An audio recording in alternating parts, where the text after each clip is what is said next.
por la memoria de los héroes que ya no están, por aquellos que luchan día a día por su vida, y por todos aquellos que luchan por la vida de los colombianos. Bienvenidos a Historias de Héroes, contadas Historia por de un héroes. héroe que desde el corazón de Colombia descubre el impacto de la guerra en un hombre que lo perdió todo, excepto su voluntad de vivir. Jaime Orlando Rojas, soldado profesional del Ejército Nacional de Colombia. Cordial saludo, soy el sargento mayor Luis Orlando Lenis Ariza y este es su podcast Historias de Héroes contadas por héroes. Un espacio donde nuestros héroes vienen a contar su verdad, vienen a decir qué vivieron, qué sintieron y ante todo a dejar un legado que permita que la historia nos recuerde quiénes son los verdaderos héroes de Colombia. Hoy con un invitado especial, con mi soldado Jaime Orlando Rojas, un sobreviviente del conflicto armado en Colombia, alguien que cayó en una mina antipersona. Producto de ese atentado, él perdió una de sus extremidades y hoy nos va a contar su historia de cómo llegó, cómo vivió y para dónde va en estos momentos. Jaime, ¿cómo estás? Bienvenido a este podcast Historias de Héroes contadas por héroes. Mi sargento, muchísimas gracias, buenos días, gusto en saludarlo, para mí es un placer estar hoy acá en este podcast con usted. Compadre mío, a ver, ¿quién eres tú? ¿Dónde naciste? Bueno, Jaime Rojas nació en el municipio de San Pablo del Bur, en una vereda en el campo Chanares. De ahí me crié con mis abuelos, mis padres que me ofrecieron ese acogimiento y esa vida del campesino que se vive con mucho agrado. Ese fue mi nacimiento y mi trayectoria de vida. ¿Cómo te nace la idea de ser soldado? Bueno, para mí la fuerza militar el Ejército Nacional fue muy llamativo desde pequeño, ¿no? Digamos que en mi región se vivía una situación muy especial del apogeo de la zona minera y lo demás, y la jerarquía, el tema de las armas y demás. Entonces a mí me llamaba mucho la atención la vida militar. Siempre ser un militar, cuando los amigos, primos y familiares que bajaban como militares, entonces venían de permiso y era ese augurio de la familia de recibimiento a ellos, esa satisfacción de que venían de permiso, que eran militares, ¿sí? Entonces eso me motivó a mí, me llamaba mucho la atención. Y además que en la familia mi papá era sargento de la policía, entonces eso me llamaba también la atención, y él tenía como esa iniciativa de la vida militar. Entonces, y un tío de él era sargento mayor del ejército. O sea, una tradición de toda la familia. Sí, entonces eso me motivaba y me llamaba la atención y pues me gustaba. ¿Dónde prestaste servicio y a cuántos años tenías? A la de 18 años en Chiquinquirá, Boyacá, fui reclutado, salía a darme una vuelta, cosas de la vida, y no tenía como presente ya presentarme al ejército, ¿no?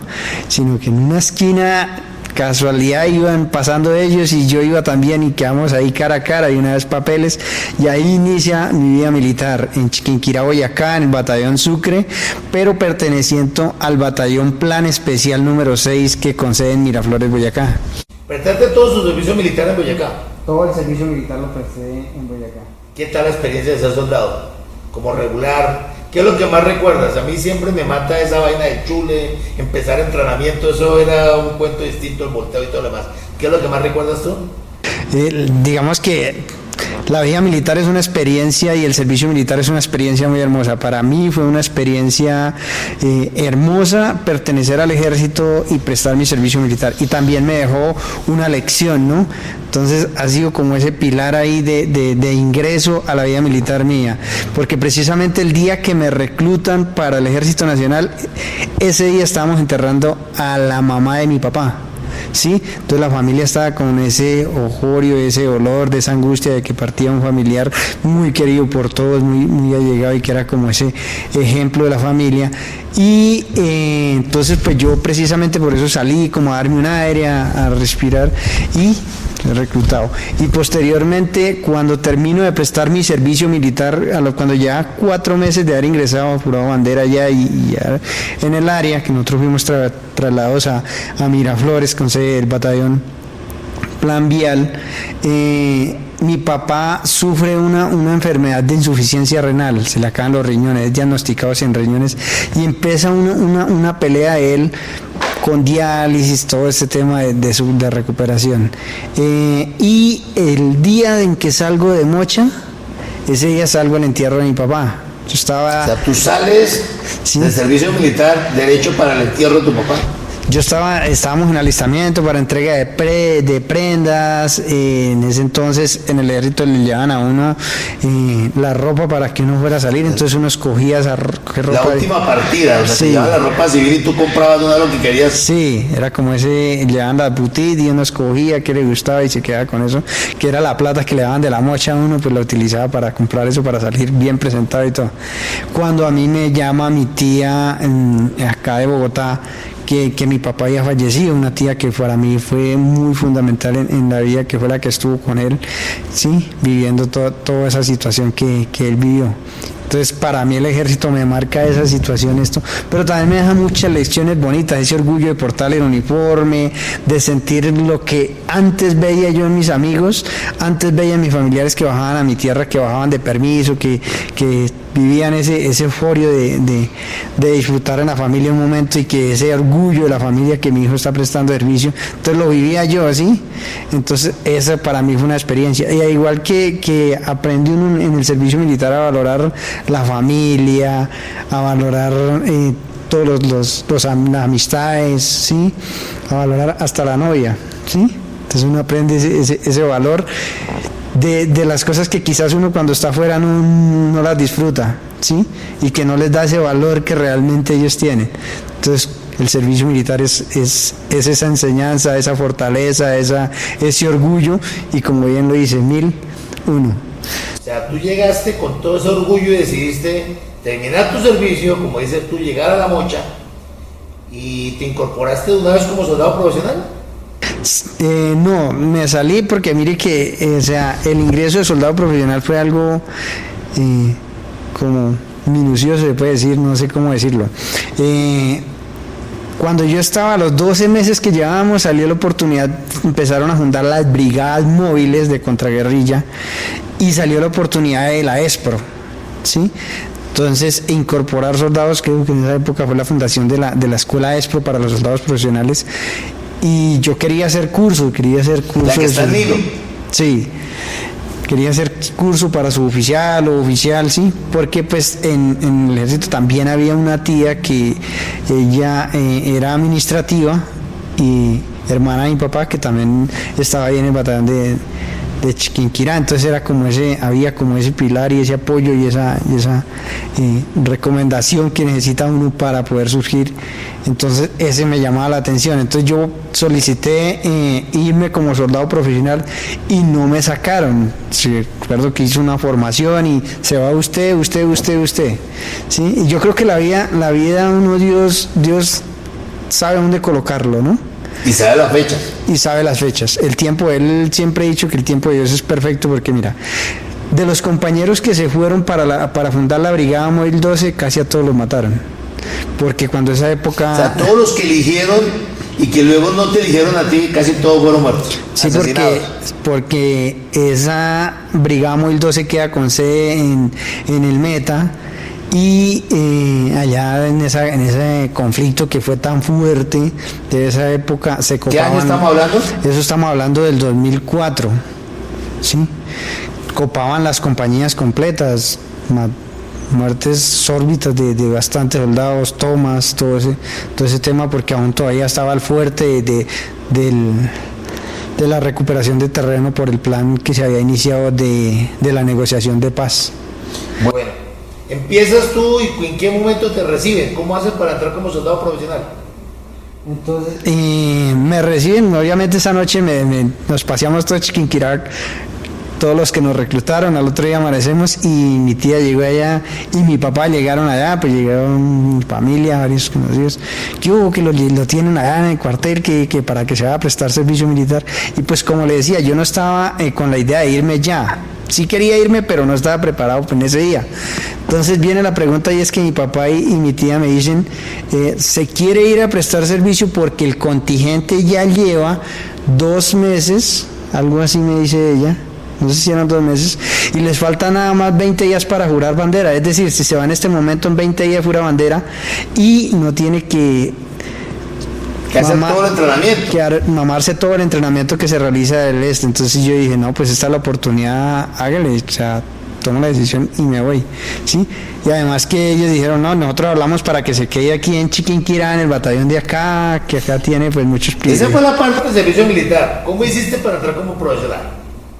Para profesional me voy posteriormente a trabajar a las minas, una mina de Coscuez. O sea, ya de civil. Sí, ya, trabajo un tiempo allá.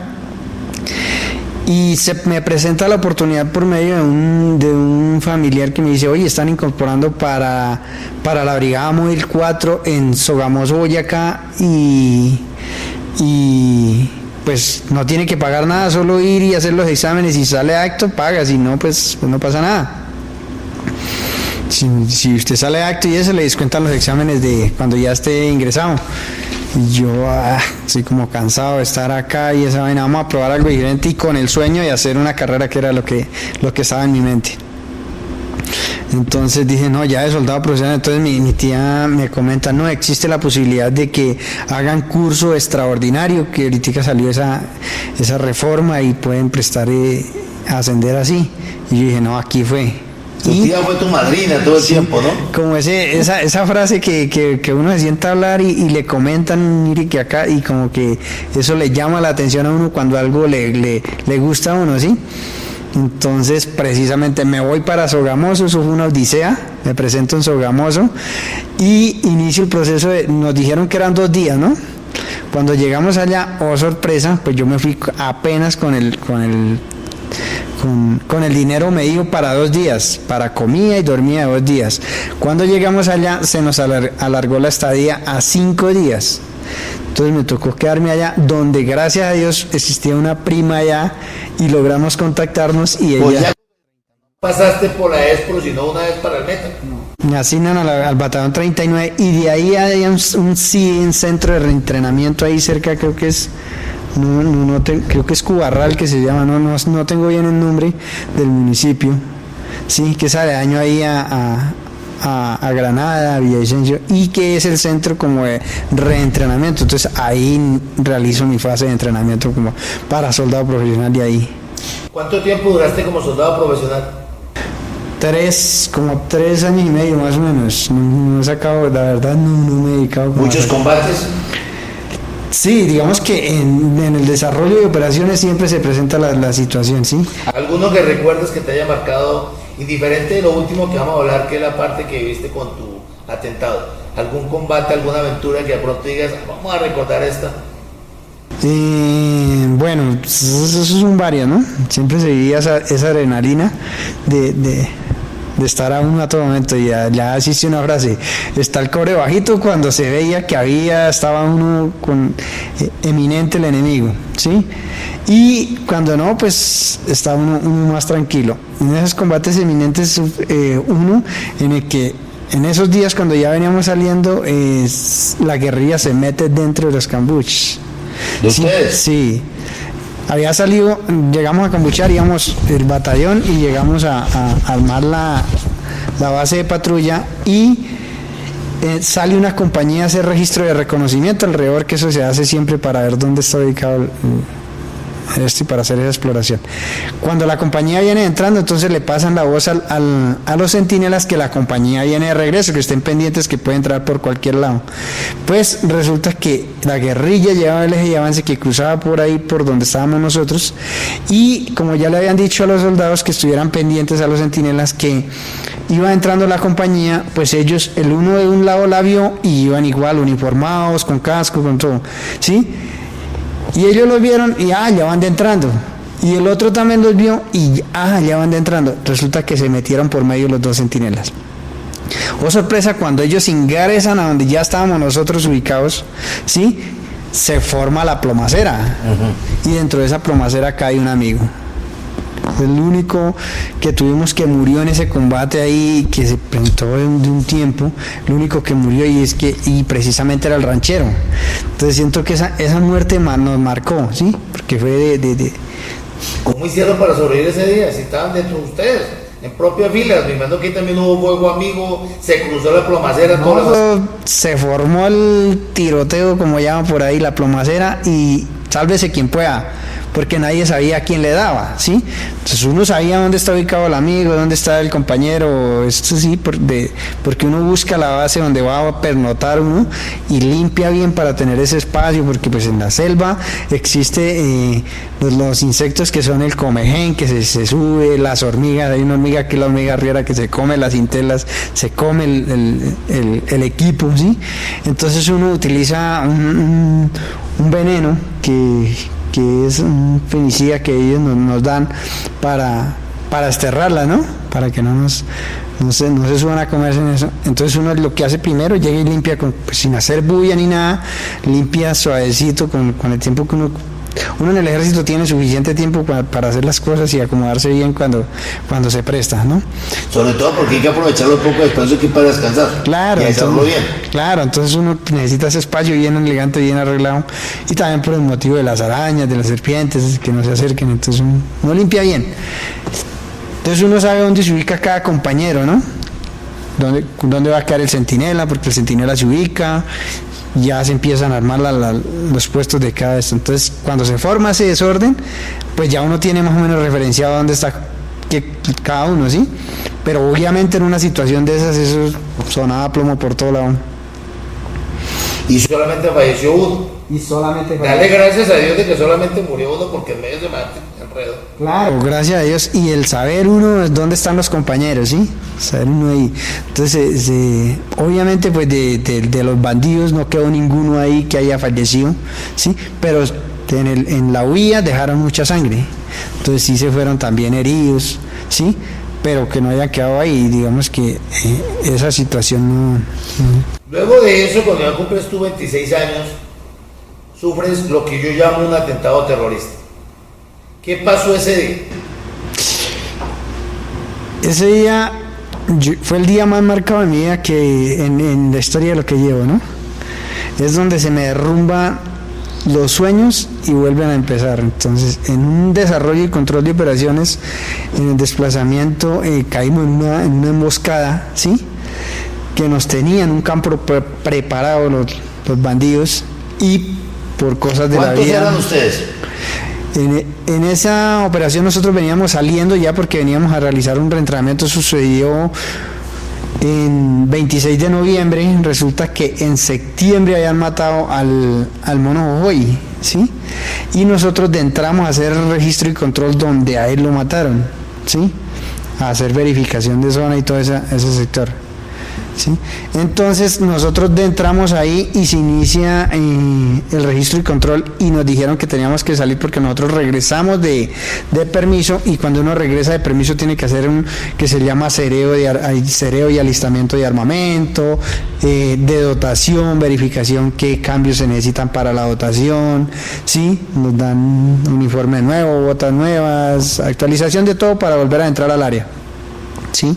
Y resulta que nosotros no realizamos eso porque como estaba tan difícil la situación de orden público en el sector, necesitaban apoyo de tropa en el sector, y nosotros estábamos en ese momento llegando de permiso y era como el batallón que quedaba disponible, pues nos entraron de una vez allá al sector a realizar ese desarrollo, pero teníamos que salir a hacer el procedimiento que era el cereo y la actualización. Sí.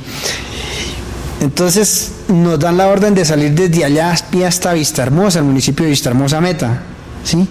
Y dentro de ese desplazamiento es que nos sucede esa situación, y me sucede a mí que caigo en esa emboscada. A ver, les hacen una emboscada. Sí.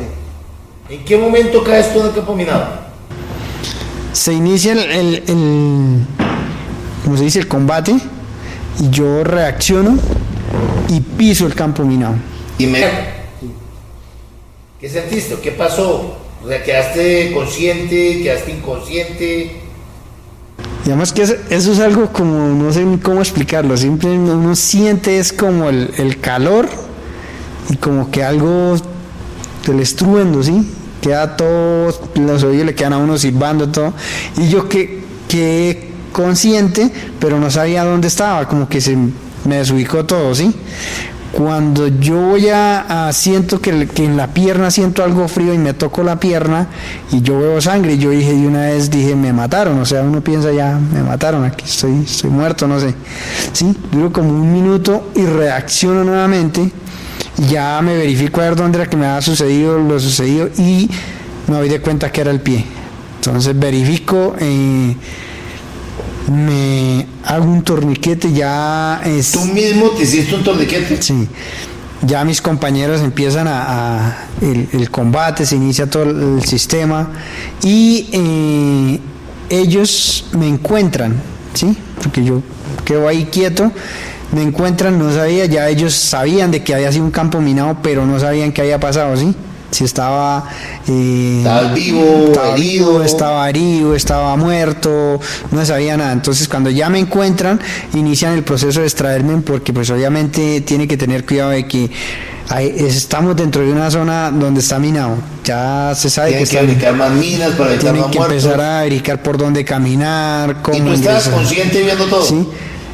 Consciente y no inconsciente, porque uno no sabe qué pasa, o sea, uno se queda como frustrado, que no sabe qué hacer y no tampoco revisa la ronda que está pasando ni nada, sino que uno como que queda ahí como tonto, se puede decir, de la onda de toda esa vaina, ¿sí? Y empieza uno a decaer en depresión en ese momento y se empieza uno a descompensar, ¿sí? Ya cuando ellos me encontraron a mí, yo estaba como descompensado, ¿sí? Ya. Y es cuando me sacan y entonces ya viene la motivación de los compañeros, estamos acá con usted, está vivo, no se preocupe, todos estamos bien, ¿sí? Entonces viene esa motivación y obviamente pues el enfermero ya empieza a trabajar en uno, que es realizarle todo el proceso de verificación, dónde está herido, los apósitos, las curas, para poder esto, y obviamente pues ya se inicia el proceso de solicitar el apoyo para extraerlo a uno, pero en el momento... ¿A dónde te llevaron?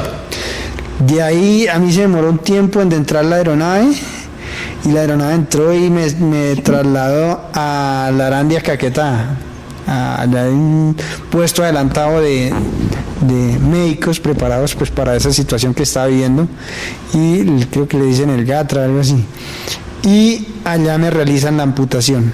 Eso fue, para mí esa fecha no me borra, eso eran más o menos las 11:26 de la mañana cuando yo sufro este atentado, y la aeronave me llevó como a las 2 de la tarde, yo estaba en la Arandia Caquetá, como a las 2:30 se inicia la operación, porque llegó ya un mayor, me acuerdo tanto que llegó y se me presentó, yo ya estaba ya más consciente, más tranquilo, entonces llega y se me presenta, Rojas, ¿cómo está?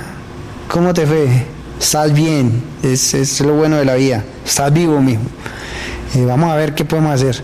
Entra, me revisa y dice, y empezamos a hablar. Entonces él me dice, yo soy de Chiquinquirá, ¿usted de dónde es? Yo digo, pues yo también soy de allá, somos paisanos. Ah, no, que yo vivo por tal parte. Entonces piensa como esa conversación de amistad ahí, como nosotros todos los militares, que entonces el patriotismo, la región, el pueblo, ¿sí? Entonces empezamos a hablar y me revisa y me dice, no, eso está muy mal, toca amputar, toca recortar. Ahí no hay nada que hacer. Nosotros le podemos reconstruir el pie, pero más adelante se le puede secar, le puede aplicar una picada gangrina, va a tener un dolor de por vida. Entonces, lo mejor es amputar, hay que recortar. Entonces yo le dije, no, pues usted es el doctor, ya aquí estoy. No sé. ¿Pero qué pensabas? No lo que dijiste, ¿qué pensabas? Pero en ese momento uno no sabe qué responder, ¿sí? Cuando le hacen esa pregunta a uno no sabe qué responder, porque es desprenderse de una parte de uno. Pero cuando le dan esas contradicciones que le puede generar en el tiempo a uno, ¿sí? Lo marcan a uno, que lo dejan como sin salida, ¿sí? Y tener que uno tomar la decisión de desprenderse de una parte del cuerpo, ¿sí? Es muy duro. Pero en el caso mío, me pregunto en ese momento, ¿cómo me veo yo sin un pie? ¿Sí? pero cómo me veo sufriendo un dolor todos los días, ¿sí? Entonces es cuando yo digo, no, pues usted es el doctor, usted es el que sabe, ¿sí? Y tengo que tomar esa decisión para que me amputaran. Termina la cirugía y empieza ese periodo de recuperación. Termino la cirugía, terminó como a las 4 y algo la cirugía, y a las 5 de la tarde me comunican de que la ambulancia aérea va a trasladarme, que el avión de la ambulancia aérea va a trasladarme. Entonces, como a las 6 de la tarde, 5:40, ya me confirman que el avión ya está allá y me trasladan en una ambulancia hasta el aeropuerto, y del aeropuerto que me traían para Bogotá, pero que no hayan confirmado si habían habitaciones o camas disponibles en Bogotá. Entonces confirmaron que no y me trasladan al Hospital de Oriente en Villavicencio, entonces en Apiay. Y ahí inicio mi proceso de recuperación. Yo les dije, porque como estuve todo el tiempo consciente, se puede decir así, obviamente en el momento del acto sí estuve descompensado, ¿sí? Pero después ya generé conciencia y estuve consciente. Yo dije que nadie llamara a mi familia, que nadie le informara a la familia, porque no sabían cómo ellos lo iban a tomar, ¿sí? Entonces yo me quedo ahí, y hasta el otro día es que yo decido llamar yo mismo. Cuando yo llego a pie ahí de la brigada. ¿A quién llamaste? Llamé a mi mamá, llamé a mi padrastro, llamé a... Ellos vivían en un municipio de Pauna, Boyacá, y los llamo, y allá la señal es un poco pesada, casi no hay. Entonces los llamo, luego llamo a mis hermanos, que sabía que... por parte. ¿Qué te dijo tu mamá? No, yo no te cuento. ¿Quién fue el primero? No. Entonces nadie me contesta, casualidad. Yo timbrabas y nadie lo cogía. Nadie me contestaba, ni mi mamá, ni mi padrastro, ni mis hermanos, no pude establecer comunicación con ella. Entonces llamo a un tío, ¿sí? Y le digo, ¿qué más, tío? ¿Cómo está? Bien, bien. ¿Qué hubo, hijito? ¿Cómo está? Bien. Dije, no, por acá en el hospital. ¿Y eso? No, me quitaron una pata, le dije yo así. ¿Cómo así? Deje de estar bromeando con eso. Entonces yo le dije, es en serio, estoy aquí en el hospital, me quitaron una pata, tuve un atentado y me quitaron una pata. Entonces ya entramos en conversación, pues obviamente la preocupación de esto, que si mi familia ya sabía, mi mamá, mis hermanos. Yo le dije, no me he podido comunicar con uno de ellos, hable primero con mi padrastro, que él es más consciente, para que le diga a mi mamá y luego a mis hermanos, suave, ¿sí? Para que no vayan a entrar en situación, o sea, generar uno ese impacto que se genera pues en la familia de una situación de esa, ¿no? Entonces ellos ya hablan, y yo en esos días antes estaba viviendo con una hijastra del tío que me contestó la llamada. Ella fue la primera que llegó al hospital militar a verme. ¿Ese encuentro con la familia qué es? ¿Qué produce? Yo no sabía cómo recibirlos, cómo demostrarles de que tenía esa fortaleza para que ellos no se derrumbaran, ¿no? Pero tú estabas derrumbado. Claro, yo estaba derrumbado porque desde el momento de que a mí me pasa eso, uno se derrumba. O sea, uno dice, estoy mal. La primera que te va a visitar es la novia, que es tu prima. Sí. ¿Qué te dice tu prima? Ella llega, pues obviamente asombrada, ¿no? Digamos que eso fue como esto. Entonces llegó, me abrazó, me tocaba y me miraba, y pues llorando, ¿no? Pero así que digamos que hablar, casi no hablamos hasta ya después. ¿Cuándo llega tu mamá? Y mi mamá llega por la tarde. Ella llegó por la mañana y mi mamá llega en la tarde. Ellos se enteraron en el día, en la mañana, y obviamente en la tarde ya llegaron. Yo hago mucho énfasis en esta entrevista siempre en las familias. ¿Qué pasó en tu familia? ¿Qué reacción tuvo tu mamá? ¿Y cómo es todo este proceso de ahí en adelante? Es muy duro. Mi mamá le marcó mucho la vida. Mi mamá siempre ha sido fuerte, ¿no? Digamos que si hay alguien que yo admiro en la vida, es mi mamá. Alguien me dijo una vez que la mujer boyaca es el soporte de la familia. Sí, yo admiro mucho a mi mamá, y es que mi mamá, ella como que se come su dolor, ¿sí? Pero ahí me mostraba fortaleza, lloró, angustia, hablaba pues con los médicos, las enfermeras que estaban ahí al pendiente de uno, ¿sí? Pero me decían mis hermanos que ella lloraba mucho, ¿sí? Que delante mío no demostraba ese dolor, pero atrás sí lo mostraba y se pegaba. Entonces, eso marca la vida, ¿sí? Porque es la mamá de uno la que está llevando ese dolor, es la mamá de uno. Y obviamente, pues, los demás familiares que están ahí, los hermanos, sí, los tíos, los primos, todo el mundo se afecta. Todo el mundo sufre ese impacto al ver que un miembro de la familia queda en una condición de discapacidad, cómo va a ser la superación, qué se va a vivir de ahí en adelante. O sea, ¿qué todo decirle? cambia. O sea, es que yo siempre he dicho que no solamente la persona que sufre el atentado, es lo que lo rodea, lo que lo quieren. A mí me pasaba mucho, y esto lo digo muy personal, lo que más lo afecta a uno es la forma en que lo miren. Sí, claro, ese sentimiento, como esa preocupación. Ese pobrecito, ¿qué vamos a hacer ahora en adelante? Y entonces aquí viene algo que te quiero preguntar. Hay dos daños que son reales. El primero es el físico. Sí, claro. Donde tú tienes que empezar a recomponer tu cuerpo para trabajar con una sola pierna. Y el otro es el psicológico. ¿Cómo viviste ambas partes? Es un impacto total en la vida. Desde el momento en que uno esto siente que le da un giro a la vida, un 200%. No se puede decir que un 100% y no un 200%, porque se derrumban los sueños, ¿sí? Se derrumban todos los proyectos. Viene la situación de cómo me va a ver la gente de aquí en adelante, los demás, ¿sí? ¿Cómo voy a salir a que me vean? Si voy a poder volver a caminar, si no voy a poder volver a caminar, ¿cómo voy a caminar? Ya no puedo volver a correr, ya no puedo volver a hacer nada sin depender de alguien, ¿sí? Y viene esa situación psicológica que lo afecta a uno y lo lleva, bueno, en el caso mío, yo no tenía hijos todavía, ¿sí? Entonces, pues no había como esa preocupación por alguien, ¿sí? Estaba mi mamá y estaban mis hermanos, ¿sí? Pero no tenía hijos, entonces no tenía esa preocupación de lucha, que uno lucha por sus hijos día a día, ¿no? Pero sí tenía esa situación y ese miedo de la sociedad, el rechazo de la sociedad, ¿sí? Y es cuando hago mi recuperación ahí en el hospital y el 23 de diciembre me dan de alta, ¿sí? Me dan de alta un suboficial que me habían asignado de la brigada para que estuviera pendiente de mí ahí ahí en el hospital. Él estuvo todos los días ahí conmigo. Me acompaña hasta aquí a la ciudad de Bogotá.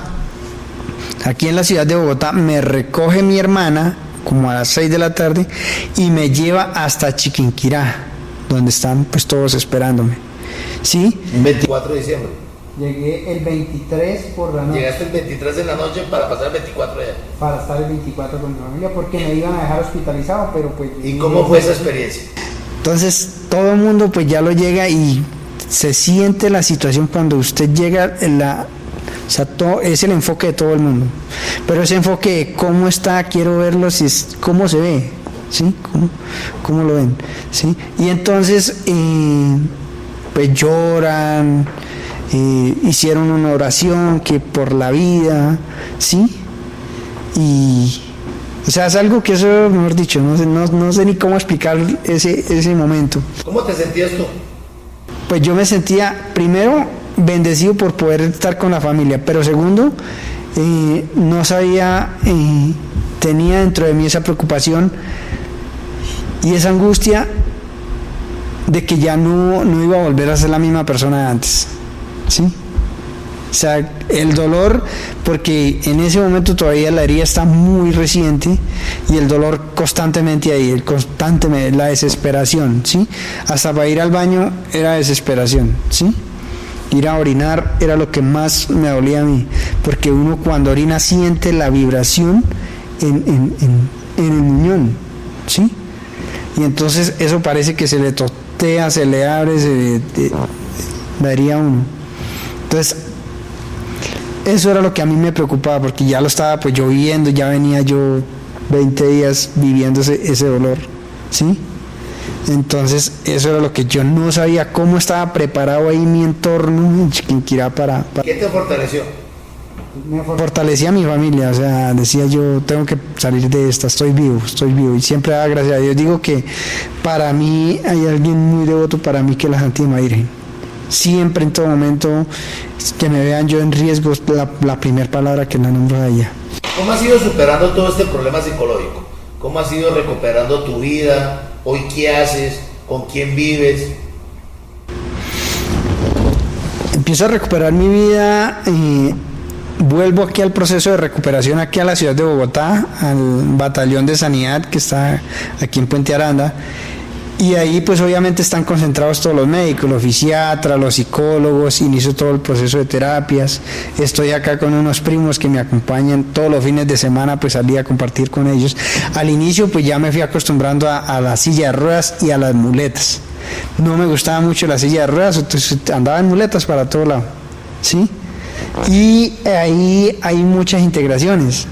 Entonces cuando yo llego ahí al batallón y me doy de cuenta de que habían más de 100 amputados de diferentes partes del cuerpo. ¿Más de 100 al lado tuyo? Sí, más de 100 amputados que estaban en el mismo proceso de recuperación, unos que llevaban 2 meses, 3 meses, 1 mes, otros que llevan apenas acaban de caer, sí, y que estaban lo mismo que yo llegando. Entonces empiezo a ver la lesión de cada persona.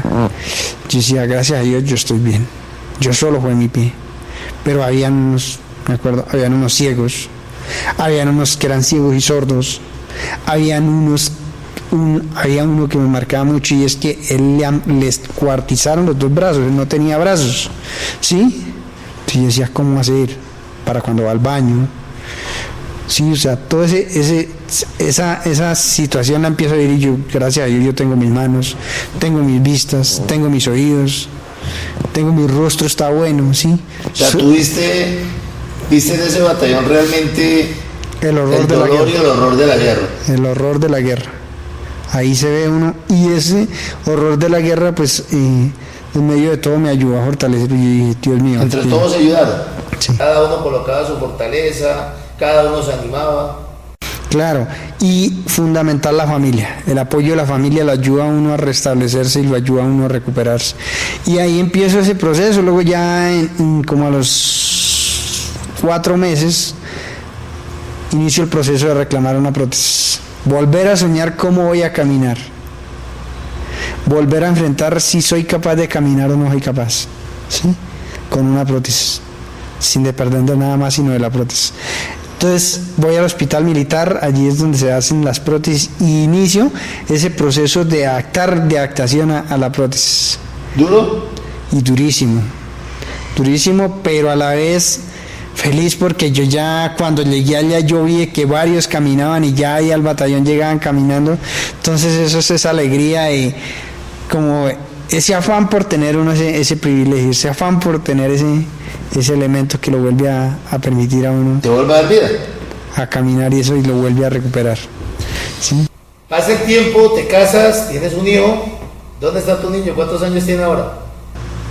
Pasa el tiempo y dentro de ese proceso se viene una situación, y es que caigo en un tema de alcoholismo.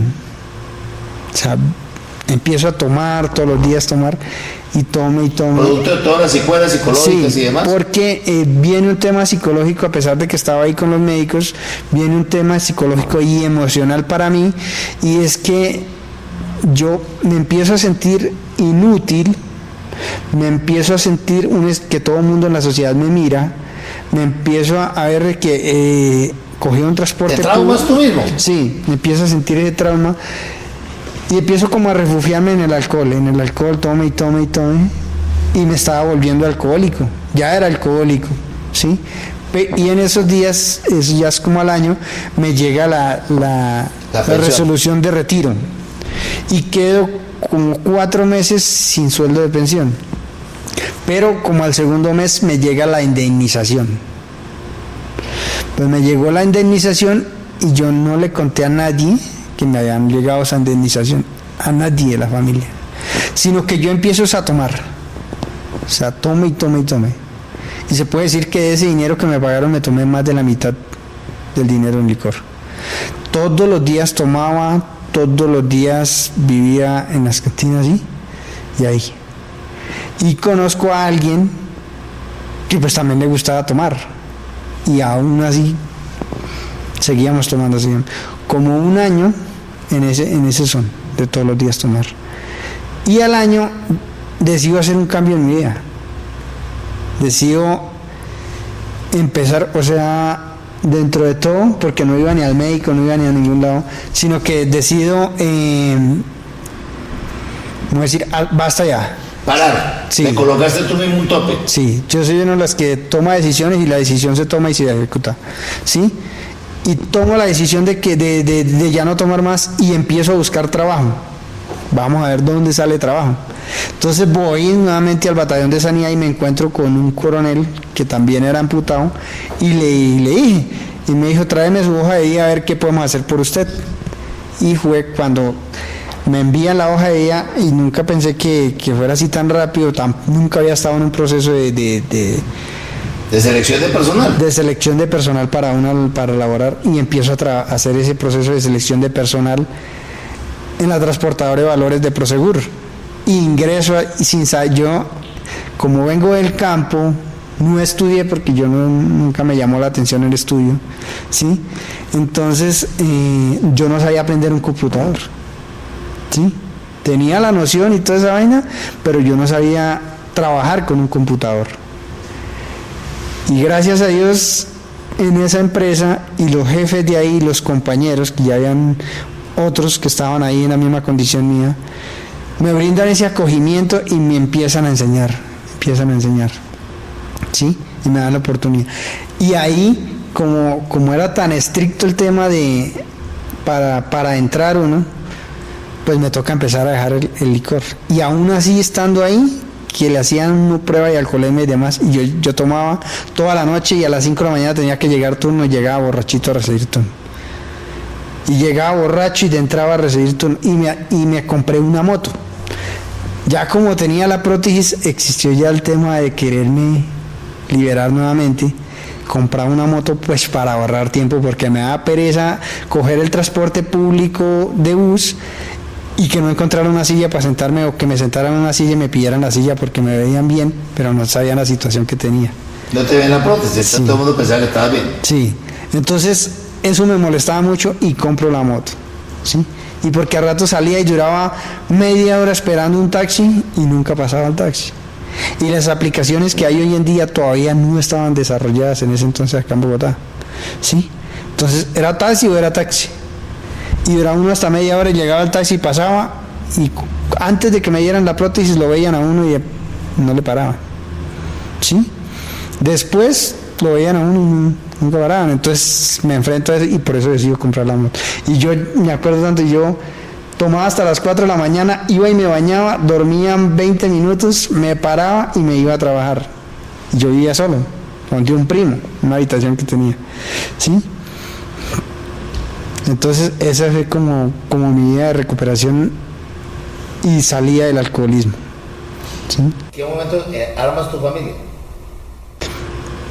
Llevaba como 4 meses ahí laborando, y a los 4 meses nosotros habíamos comprado un bar con un primo, que eso fue también el pilar fundamental para volverte alcohólico. Claro, porque yo llegaba y había mucho conocido ahí, una cerveza para el paisano, y una cerveza vendía a la otra y a la otra.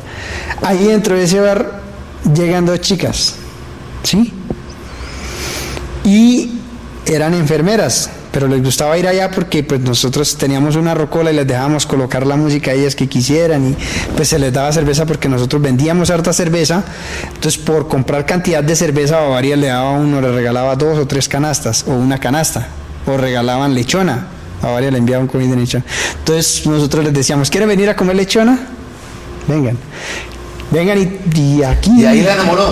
Y entonces yo la vi y me llamó mucho la atención y dije, esa pelada me gusta. Le dediqué como 2 meses a conocerla, y eso, a los 2 meses me la declaré, ¿sí? Y con ella soñé todo lo que uno sueña en un hogar, una familia. Yo nunca pensaba hacer hijos, con ella empecé a ver el tema de tener hijos, y se da la oportunidad de mi hijo, que es el que tengo hoy en día.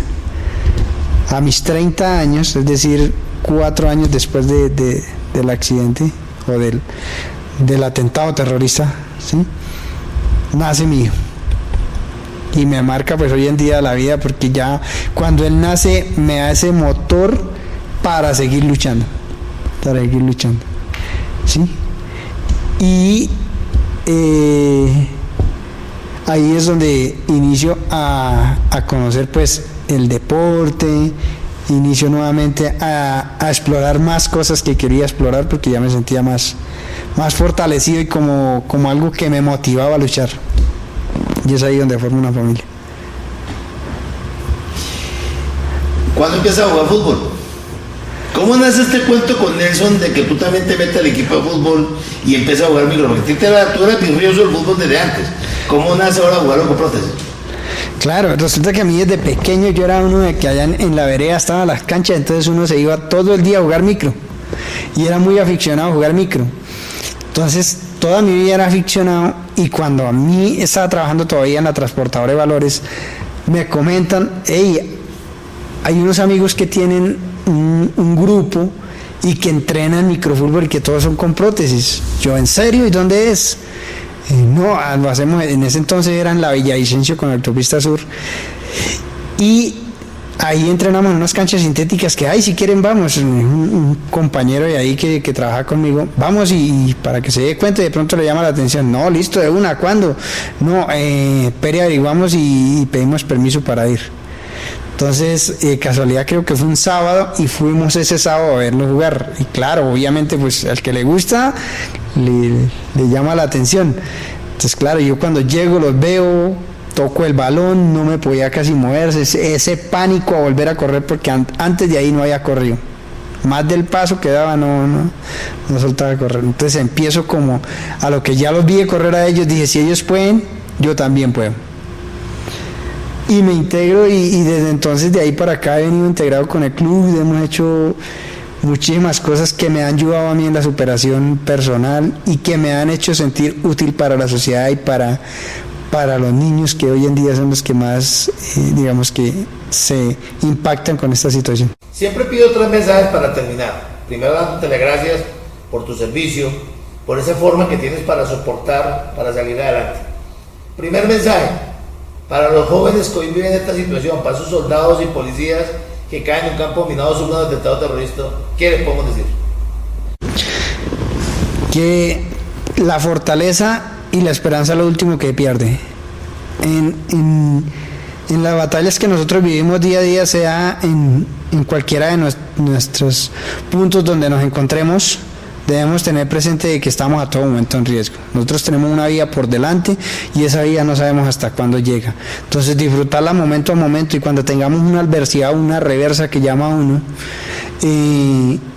sean fortalecidos, no se dejen derrumbar. La vida sigue y las oportunidades siguen. La segunda, ¿qué decirle a esas personas que mentalmente se les cae el mundo? Qué ánimo que todos salimos adelante. Después de que haya un motivo por el cual hacerlo, siempre hay que aferrarnos a él, y de la mano de Dios nunca nos desampara. Dios es ese pilar que siempre está con uno y que siempre lo motiva, y que es esa esperanza que se brinda día a día. Entonces, ánimo y trabajar por superarse cada día. Este mensaje lo va a dar tu hijo. ¿Qué te gustaría decirle hoy a tu hijo? A mi hijo es lo más importante que me ha pasado en la vida después de todo. O sea, es ese ser que cambió mi vida. Dile a él, ¿qué le quieres decir tú a él hoy? A Samuelito es la imagen mía, es ese hijo adorado que tengo, es ese pilar porque me levanto cada día, y que tenga presente que hasta el último día que yo viva va a ser mi apoyo fundamental para la vida, ¿sí? Que siempre voy a estar ahí para él, y que a pesar de todas las adversidades que nos presentan en la vida, los bajonazos que hay en la vida, porque la vida no es plana, sino tiene alturas y bajadas, ¿sí? Siempre voy a estar ahí para él y que sepa que lo quiero con toda el alma y con todo mi corazón. Esta es historia de héroes contadas por héroes. No son héroes fabricados, son héroes que ha tenido este país. Gente que ha dado todo por la patria, inclusive partes de su cuerpo. Jaime, un placer tenerte aquí. Y qué lección de vida la que nos has dado y qué lección de superación. Muchas gracias. Muchísimas gracias, mi sargento, por la oportunidad, por permitirnos mostrarnos al país de esta manera, ¿sí? Y poder dejar esa huella en la sociedad para que la sociedad sepa de que la guerra no deja nada bueno, de que la guerra es una destructora de los sueños. Una mina antipersona no es un accidente. Una mina antipersona es un atentado terrorista. Una de las cosas más graves que sucedió en este país fue que la sembraron de minas. Una de las cosas más graves que está sucediendo hoy es que están aprovechando muchas cosas para seguir sembrando el país de minas. Ese asesino silencioso, si no es desactivado, en su futuro va a caer una persona o una familia en él. Por eso es importante que no olvidemos el papel que ha jugado en el país estas fuerzas militares, que son las que tienen que enfrentarse ante estas minas, y no olvidemos jamás quiénes fueron los que las sembraron y por qué las sembraron, porque su único objetivo era causar terror y dolor. Estas son las historias de héroes contados por héroes, esos héroes que se han dado todo porque nuestra patria sea mejor. No permitamos que se olvide el sacrificio y el valor de cada uno de ellos. Dios los bendiga.